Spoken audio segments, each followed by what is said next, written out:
Olá, tudo bem com você? Seja muito bem-vindo a mais um capítulo do Mundo Corporativo, que hoje fala sobre gestão de pessoas e inovação.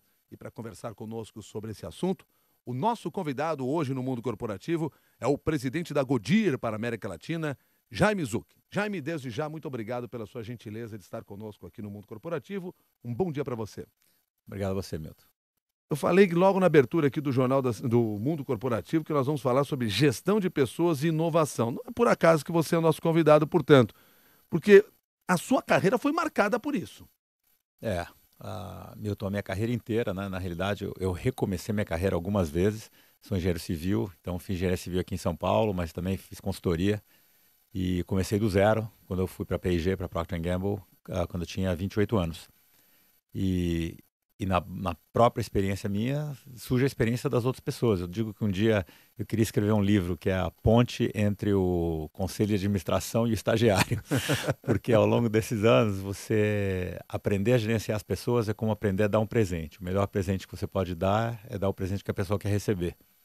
E eu acredito na mesma coisa em gestão. Eu acredito que ao longo dos anos a gestão passou de você avaliar os pontos positivos da pessoa e os pontos negativos e trabalhar muito nos pontos negativos para hoje, principalmente com essa geração de millennials e de geração Y, como é que você faz para aproveitar o que você tem de melhor, né? Porque quanto você vai conseguir mudar as coisas que você não faz bem? Você sempre melhora um pouquinho, mas o ponto é, sua felicidade é tanto maior quanto você trabalha naquilo que você tem paixão e quanto maior é quando você está feliz no seu trabalho. Então, a gestão de pessoas, para mim, é o segredo do sucesso corporativo. Você talvez ainda não tenha escrito o livro, possa escrever mais à frente o livro, e espero que isso aconteça, mas pode antecipar para a gente aqui no Mundo Corporativo como atravessar essa ponte que você mesmo construiu. É.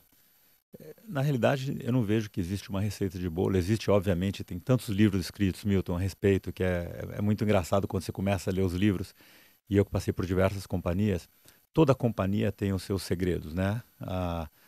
Por exemplo, nós na Goodyear temos muitas crenças muito fortes, valores muito fortes. E toda boa companhia tem crenças muito fortes, fatores de sucesso, o que torna, o que você precisa fazer para ser um bom líder. E muitos livros foram escritos, né? Mas quanto mais eu li esses livros, menos eu acreditava na eficácia de cada um deles, né? Porque a experiência pessoal de cada um é muito única, né? Então, uma coisa que eu digo para todo mundo é que, em primeiro lugar, sem resultado você não chega em lugar nenhum, né? Você pode enganar poucas pessoas por muito tempo, muitas pessoas por pouco tempo, mas é muito difícil você enganar muitas pessoas por muito tempo.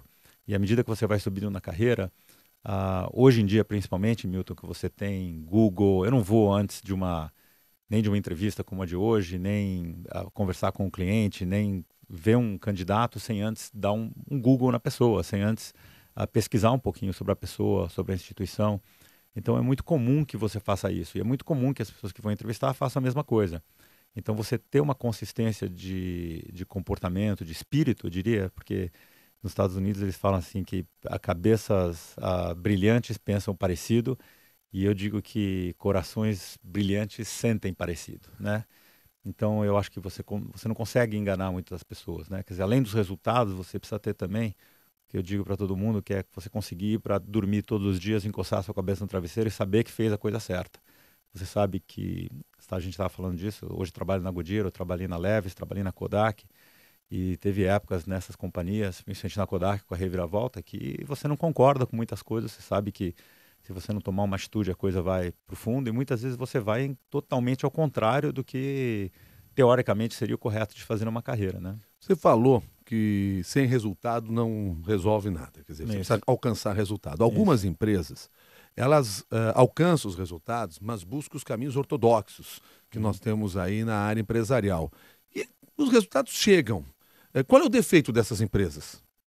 Eu acho que é questão de defeito, né? É que nem dieta, Milton. Quando você faz uma dieta, se você mistura uma dieta que é só proteína, aí você mistura ela sem glúten, e daí você mistura uma. Não dá certo, né? Você vira uma salada. E filosofia de gestão, para mim, é a mesma coisa. E a mesma coisa que você educar filhos. Você me disse que tem filhos, eu tenho filhos. É uma questão de consistência, né? E a consistência muitas vezes está ligada à cultura da companhia, aliada à cultura do líder. A cultura do líder é fundamental, porque sempre você vai ter uma cultura, principalmente em companhias centenárias, você tem uma cultura estabelecida.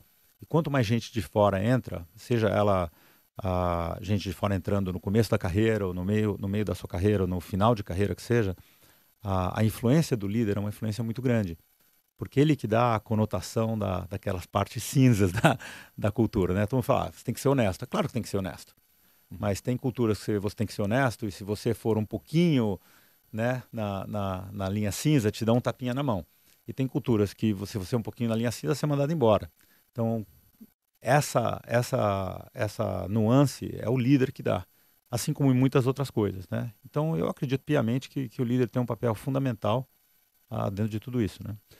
Aí você vai para a Goodyear, você está há 4 anos 4 anos. à frente da empresa, que é uma empresa dessas centenárias, as quais você citou, com essa visão inovadora.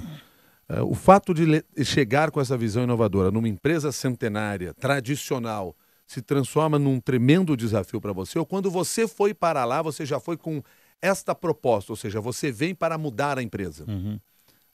Quando a gente tem na nossa vida reações às coisas que acontecem, muitas vezes as coisas que acontecem, elas são irrelevantes, porque na sua vida você sempre vai ter altos e baixos e tudo mais, e na verdade uma das coisas que eu aprendi é que depende mesmo de como você encara os desafios. E não foi diferente na Goodyear. A Goodyear, assim como toda a indústria automobilística e indústria de pneus, por muitos anos, há 10 anos atrás, Milton, existiam 4 fabricantes de pneus, né? Na verdade, 3, né? Fabricantes de pneus, 4 concorrentes no mercado. O mercado de importados que era praticamente inexistente. Você deve lembrar dessa época também, que a gente, quando tinha que escolher um carro, você podia escolher entre, né, 4 carros e pode ser branco, preto ou talvez uma cor mais, mas era isso que você tinha, né? Daí você faz uma aceleração do tempo e vê que hoje a gente tem 108 concorrentes, tem 11 fabricantes locais. A situação simplesmente mudou, o mercado mudou. Quando eu entrei, o briefing para mim do Conselho Administrativo foi: não muda nada. Vamos melhorar os processos, vamos ir para o novo tempo, trabalhar com a internet, melhorar a publicidade, mas a gente está muito bem, obrigado. Eu queria muito voltar ao Brasil e era um desafio incrível. Todas as pessoas que conversando na Goodyear são sensacionais, uma cultura fenomenal de valores. Mas o mercado mudou, principalmente no Brasil, mas também mudou no Peru, né, mudou no Chile, mudou no México, mudou bastante também, por incrível que pareça. Na Venezuela, como você sabe, na Argentina. Então, quando as coisas mudam fora, você tem que mudar por dentro também. Então, essa capacidade de adaptação, você me perguntou o que faz, né, para ter sucesso, etc. Eu acho que os resultados, número 1, número 2, realmente é você deitar a cabeça no travesseiro e fazer o que é certo. Mas eu digo, nos últimos 10 anos, a capacidade de adaptação a situações extremas é fundamental. Então, com essa entrada de muitos competidores novos, só para você ter uma ideia, a gente lançava 1 a 2 produtos a cada 2 anos.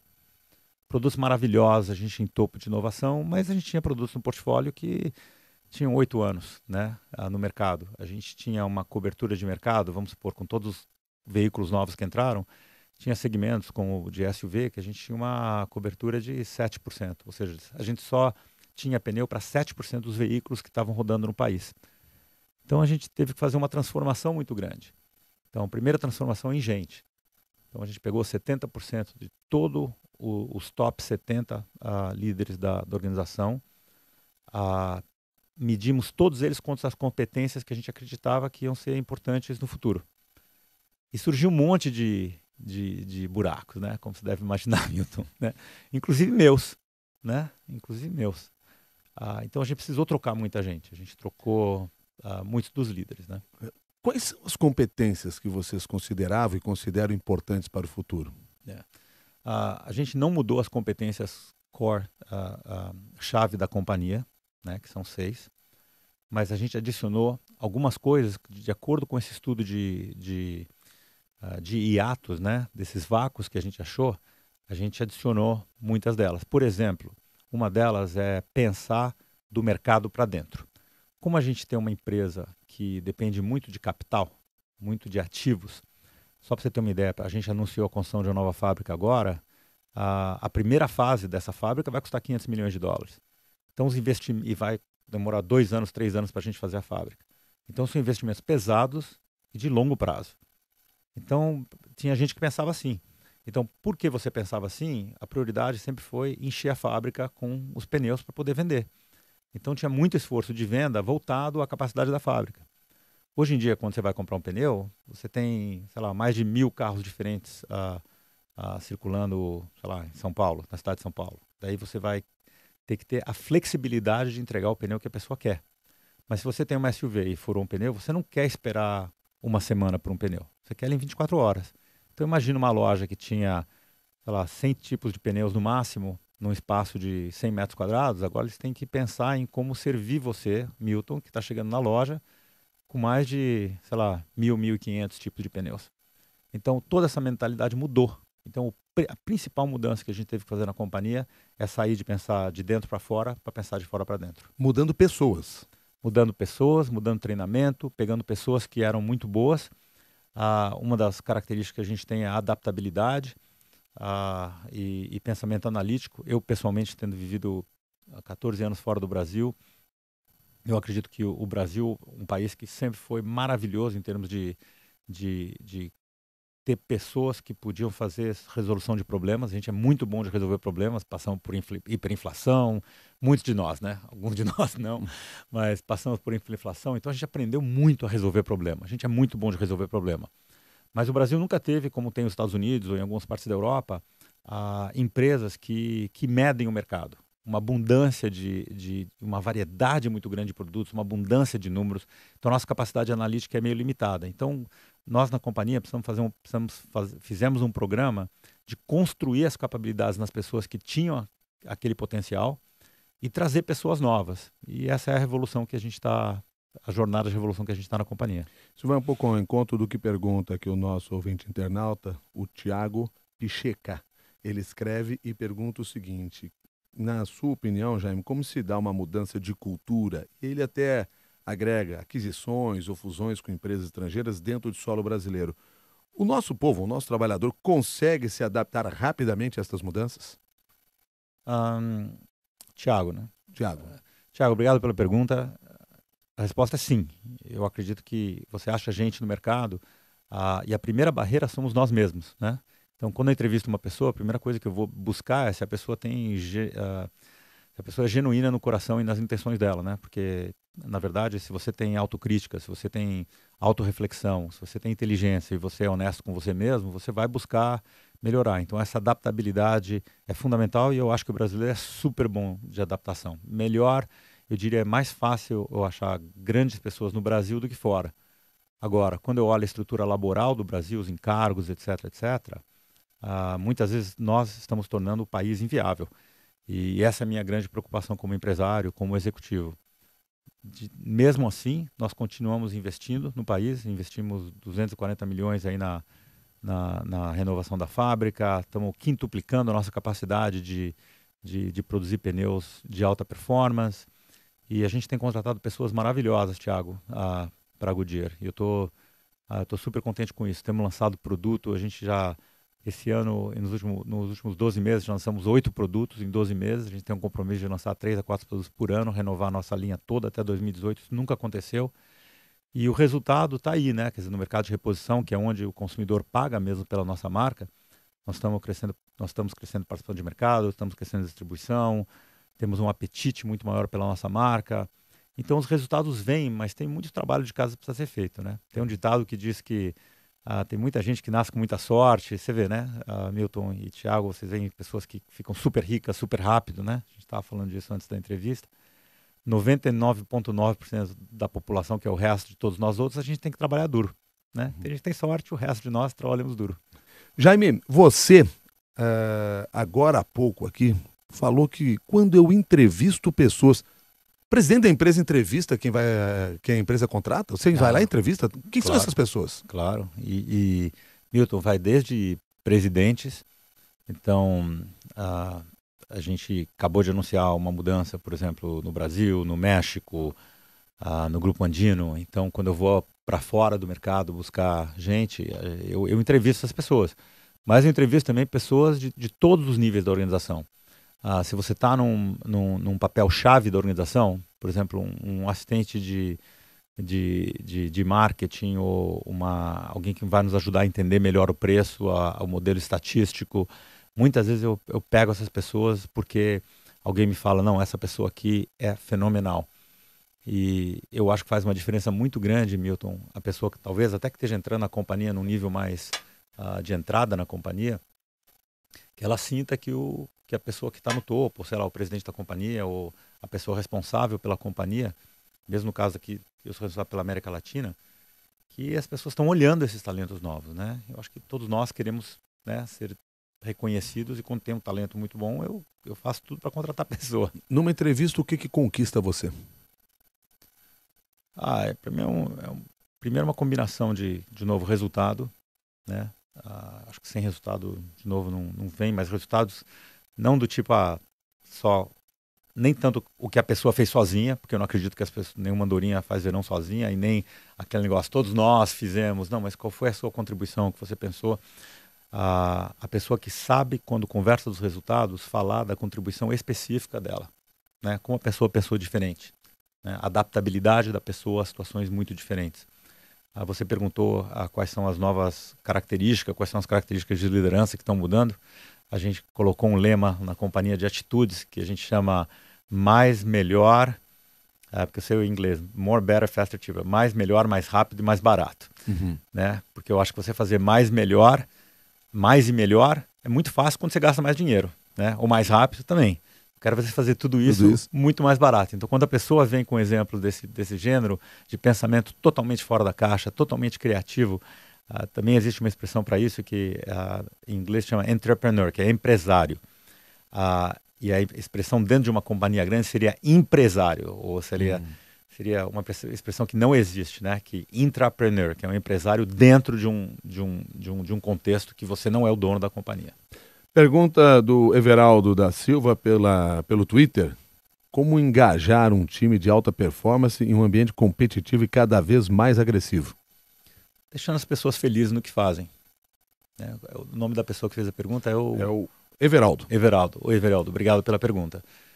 Eu acredito piamente que no mundo que a gente vive hoje, principalmente nessa geração Y, nos millennials, né, que a gente está falando da ponte entre o conselho administrativo e o estagiário, as pessoas vão ficar nas companhias quanto mais elas se sintam felizes e realizadas no que fazem. Então, para reter essas pessoas, você precisa encontrar uma maneira de fazer a alavanca dentro do que as pessoas fazem melhor. E com relação ao time, você precisa de diversidade. Não tem condição de você crescer um negócio sem ter a diversidade de opiniões. Então, um dos meus maiores trabalhos, como, sei lá, chefe ou como a pessoa que cuida do negócio, é como eu gerencio os egos e as diferenças entre as pessoas do meu time. Porque é uma bênção e é uma praga, Everaldo, ao mesmo tempo, né? É uma bênção porque tem tanta ideia nova chegando, mas é uma praga porque uma das coisas que eu faço é que você pode vir para mim e me encher o saco e me criticar e eu posso estar errado e ao mesmo tempo as pessoas têm um pouquinho de receio disso, né?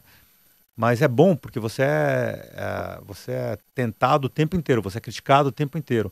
Mas eu acho que essa é a cultura que faz com que as pessoas sintam que elas têm o poder de mudar o mundo. O Fernando Leal quer saber se o ambiente na empresa oferece oportunidade para se inovar. Ou seja, o ambiente influencia na inovação? Definitivamente. É a mesma coisa que você dizer que quando uma pessoa nasce, né, ela é influenciada pelos genes dela, mas também pelo ambiente que está ao redor dela, as pessoas. Eu digo que Deus fala com a gente através de pessoas e de experiências, né? E ambos, né? Numa companhia não deixa de ser nada igual a isso, né? A gente, quando vendeu o nosso negócio de tratores, a gente tem ainda uma fábrica pequena no Belenzinho, mas a maioria da fábrica a gente vendeu e a gente ficou com um contingente de umas 150, 200 pessoas que a gente precisava achar um novo escritório. E nesse conceito de mais, melhor, mais rápido e mais barato, a gente tinha um escritório na Paulista, que era todo fechado, bastante conservador. E a gente achou um escritório que é totalmente aberto e não tem portas, não tem, a minha sala é aberta, a sala de todo mundo é aberta. E custou 4% mais barato do que o escritório na Paulista. E é um escritório super bonito, a gente está sozinho lá. E as pessoas falam, mas como é que foi 4% mais barato? O aluguel é mais caro? Mas tem um anfiteatro, tem um auditório que a gente está economizando $300 mil por ano de reuniões que a gente fazia fora em hotel.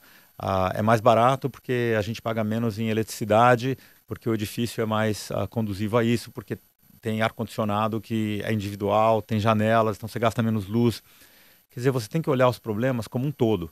E ao mesmo tempo, com as pessoas que estão entrando, as pessoas estão tão mais felizes, Milton, de trabalhar nesse ambiente. E a gente agora mudou a Paulista também, um ambiente totalmente aberto. Então, o ambiente, para mim, conduz definitivamente à inovação. Mas você precisa dar um empurrãozinho, né? Deixa eu entender por que tirar as paredes ajuda nesse processo. No passado, só para você ter uma ideia, todos os diretores, os gerentes também, mas gerentes, diretores, tinham salas fechadas. Então, uma coisa que eu notei quando eu entrei na companhia é que às vezes eu subia no elevador, sei lá, com a pessoa da cafeteria, com a pessoa que servia o café, ou a pessoa que limpava o banheiro, ou um motorista, ou uma secretária, e alguns diretores não falavam nem bom dia, né, com as pessoas. Tinha eu acho que ainda existia em algumas pessoas, obviamente, né, porque não é a cultura da companhia, não é o valor da companhia, mas algumas pessoas ainda se agarravam na hierarquia para exemplificar o poder. Tinham a prepotência do cargo. Talvez um orgulho espiritual atribuído, não sei como chamar isso, mas não era realmente o que prevalecia na companhia, mas tinham várias pessoas assim. O fato de você abrir as portas, quando eu disse para todo mundo que ia abrir as portas, eu fiquei acho que 3 meses recebendo pessoas, quase que todos os dias, falando por que eles tinham que ter uma sala fechada. Ou porque entrevistavam pessoas, ou porque cuidavam de salários, ou porque lidavam com números financeiros da companhia. E a minha resposta para eles era sempre a mesma. Você acha que eu também não faço isso? Você acha que eu não tenho muito mais informação confidencial do que você? A gente vai fazer pronto. Porque você não pode gerenciar uma companhia por consenso, né? Você tem que dar a voz às pessoas, tem que escutar as pessoas, mas no final do dia, o balde termina aqui, né? Quer dizer, eu sou o responsável, então eu tenho que assumir a responsabilidade. Quem tem que tomar a decisão é você, ou é o líder daquela área. Nesse cenário de hoje, teve a pergunta também de como você motiva as pessoas têm que se sentir no poder e ter a liberdade e atribuição e a segurança de poder tomar decisões. Então, existe também um lado, Milton, de você puxar essas decisões para o mais baixo nível possível. Porque só desse jeito, por exemplo, eu não estou na fábrica de Americana. Hoje a gente tem mais de 6 mil funcionários na Goodyear, na América Latina. Não é uma companhia gigante, é uma companhia de bom porte. Temos 5, 6 fábricas, temos 3 fábricas no Brasil. Não adianta, eu não vou saber gerenciar uma máquina ou operar uma máquina. O operador da máquina é quem sabe melhor fazer isso. Então a gente está implementando um programa de excelência operacional de boas ideias, que a gente já, por exemplo, que no ano passado teve mais de 1.300 pessoas engajadas, desenvolvemos 360 ideias diferentes e mais na fábrica tiveram milhares de ideias, a gente conseguiu mais de 20 milhões de dólares de redução de custo. Nenhuma dessas ideias foi minha. As ideias vêm das pessoas que estão lidando com o dia a dia. Uma pessoa que está lidando diretamente com o cliente sabe por que o cliente precisa daquele produto, daquele pneu em 24 horas. Então, a nossa função muito também é escutar. Né? Como é que a gente sabe escutar o que está acontecendo na organização e dar esse poder de decisão para as pessoas que estão distribuídas na organização. Mas tem vezes que realmente a pessoa não tem como tomar uma decisão, ou tem uma decisão muito difícil para ser tomada, ou tem divergências, e daí alguém precisa tomar essa decisão, e esse alguém sou eu. E além disso, tem uma diferença muito grande. Eu fiz engenharia civil, né? Uhum. Então, a grande diferença entre o engenheiro e o marqueteiro, na época eu chamava, eu sei que não é, talvez, o jeito mais correto de falar, mas quando eu era engenheiro, eu sabia o que tinha que ser feito. Eu sabia que problema eu ia resolver. E como gestor, como presidente de empresa, você não sabe que problema você está resolvendo. Muitas vezes você tem alguns problemas que você está resolvendo, mas muito da minha função é as pessoas e pensar como o mercado vai evoluir no futuro. Né? Com Uber, com todas essas coisas que estão acontecendo, o que vai acontecer com carros? Quantas pessoas vão realmente ser donas de carros versus quantas pessoas vão alugar carros? Em um cenário de aluguel de carro, que você não está andando com o mesmo carro o tempo inteiro, como é que isso influencia a venda de pneus? Então, tudo isso é parte do que a gente faz. Então conta para nós aqui, pelo menos uma coisa que vocês já estão prevendo para os próximos 10 anos e que vocês terão que mudar ou terão que alcançar essa meta para conseguir acompanhar essas transformações todas que nós estamos vivendo, inclusive a partir desses questionamentos que vocês fazem. Uma delas é básica, né? É o produto. Como você sabe, a onda de pneus verdes, de economia de combustível, apesar que a classe social, a classe média no Brasil cresceu muito e hoje é a maior parte da população, principalmente no Brasil, na América Latina inteira, mas principalmente no Brasil, existe uma consciência muito maior de nós, consumidores, da importância de economizar dinheiro, de economizar combustível, de ter um pneu que dure mais tempo. Então, o que a gente já fez, a gente descobriu que não adianta a gente lançar um produto a cada 2 anos, né? Então, a gente está com essa toada de lançar, de renovar totalmente a nossa linha até 2018, de quintuplicar a capacidade de pneus de alta performance. Mas hoje, eu vou te dar 3 exemplos, né? A gente lançou um pneu que chama Assurance, né? E a gente achou que é um pneu para que você e eu, pessoas que vão para o trabalho, voltam para o trabalho, vão buscar os filhos na escola, etc. É um pneu de uso comum, né? Esse pneu ele já dura quase 20% mais, né? Então você fala assim, não, eu vou trocar em quantos mil quilômetros? Se eu trocava em 40 mil quilômetros, agora eu vou trocar em 48 mil quilômetros. Já é uma economia. Ele tem uma tração no molhado muito melhor, então ele dá mais segurança. Então o consumidor está cada vez mais exigente. Essa tendência ela não vai mudar. Pelo contrário, ela vai ficar muito mais estrita. O consumidor vai saber mais de que produtos ele quer comprar, vai pesquisar muito mais facilmente na internet, vai pesquisar com amigos, já está pesquisando com amigos e sabe, existem pesquisas que dizem que você confia 75% mais na opinião de um amigo internauta que você nunca conheceu do que numa publicidade. Incrível. Então essa tendência para mim acabou, esse negócio de você empurrar mensagens para o consumidor. Então a gente entrevistou mais de 4 mil pessoas, está entendendo exatamente qual a necessidade que precisa ter. E nesse pneu Assurance, ou no pneu Eagle Sport, que Eagle Sport é um pneu que, para quem tem um carro um pouco mais esportivo, tipo um Golf, sei lá, que você quer, né, dirigir um pouco mais agressivamente, a mesma coisa, você também está preocupado com quilometragem, né? Então a gente fez um pneu que dura 30% mais, né?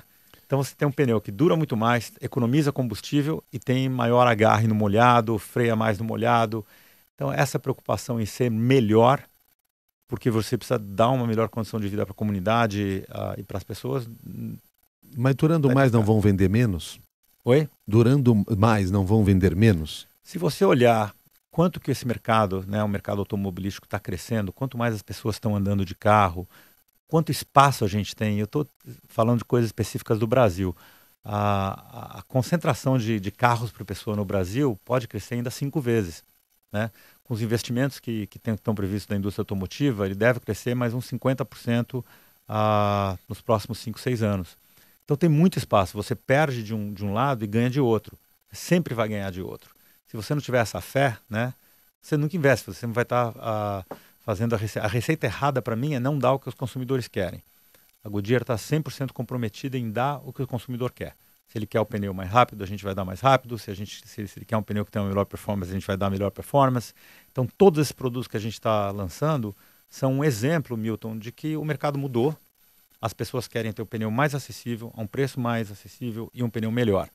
E se a gente não fizer isso, a gente vai ficar para trás. Tá. Jaime, você falou agora há pouco que a sua formação é de engenheiro e o quanto isso ajudou você a ter determinadas visões nessa sua carreira. Eu queria saber de que maneira a astrologia ajudou você na sua carreira, porque afinal de contas no seu currículo está lá que você fez astrologia. Eu fiz um monte de curso, Milton. Eu fiz de psicologia, filosofia, astrologia, aula de culinária. Eu acho que mais tem a ver com a diversidade, essa busca de conhecimento, essa curiosidade intelectual e espiritual. Quando você me perguntou o que eu busco, né, numa entrevista, eu falei, né, a pessoa que entrega o resultado, mas que tem essa curiosidade, que tem capacidade de adaptação. Para mim tem tudo isso a ver, tem a curiosidade intelectual. Eu estava recentemente num fórum que a gente fez na Goodyear, chamando pessoas de Harvard, pessoas da Digitas, que é uma companhia de desenvolvimento digital, da Google. Então vieram várias pessoas conversar com a gente, o professor Tushman lá da Harvard, que é um cara brilhante também. E uma das coisas que a gente estava falando é quais são as qualificações em geral, né? Para a indústria de pneus sim, mas também no futuro. E uma delas que surgiu super fortemente para todos nós foi a curiosidade intelectual. Não tem como. O mundo tem mais informação, tem mais... só, por exemplo, você vê universidades americanas que têm 2.100 cursos grátis na internet. Quando, né, eu tive minha carreira, ou quando eu fui para a universidade, tinha 0. Né? Você queria fazer um curso, tinha que pagar, você tinha que... Então, hoje em dia, realmente é sobre a curiosidade intelectual. Você e eu mesmo conversamos antes da entrevista que tem muitos empreendedores que largaram a faculdade e foram buscar o conhecimento em algum lugar. O ponto é onde você vai buscar o conhecimento. Qual é a tua curiosidade de buscar o conhecimento? Qual é a tua curiosidade para escutar o que as pessoas que estão trabalhando no chão de fábrica ou que estão vendendo os pneus sabem? Então, se você não tem essa abertura, se você tem uma postura rígida com as outras pessoas, você não vai saber. E quando você não sabe, você não pode tomar medida nenhuma. Bom, Jaime, depois dessa conversa toda aqui, só vamos esperar o livro, então, para você lançar. Preciso parar de trabalhar primeiro. Jaime Zucchi, muito obrigado pela sua gentileza de conversar conosco e ter aceitado o nosso convite de participar aqui do Mundo Corporativo, trazendo aí parte do seu conhecimento e da sua experiência. Até uma nova oportunidade. Até uma nova oportunidade. Obrigado, meu. Obrigado a todos. Muito obrigado. Conversamos com Jaime Zucchi, que é presidente da Goodyear para a América Latina. E quero, claro, agradecer a você também que participou ao vivo dessa nossa conversa, ou com perguntas, ou nos acompanhando aí pela internet. Lembrando que toda quarta-feira, às 11 horas da manhã, nós estamos aqui na internet com novidades para você no mundo corporativo, com novas entrevistas e, claro, sempre tentando atender a sua demanda também. E, de certa maneira, compartilhando este conhecimento, já que o Jaime disse que o conhecimento é tão importante, a gente sabe que é, a nossa ideia é compartilhar esse conhecimento com você, seja aqui na internet, seja no rádio, seja nas nossas redes sociais. Você pode, inclusive, se juntar a nós lá no Mundo Corporativo da CBN, no LinkedIn. É um grupo de discussões onde você pode publicar textos, trazer outras experiências suas para trabalhar com as outras pessoas que estão nos acompanhando por lá também. Combinado assim? Até uma nova oportunidade.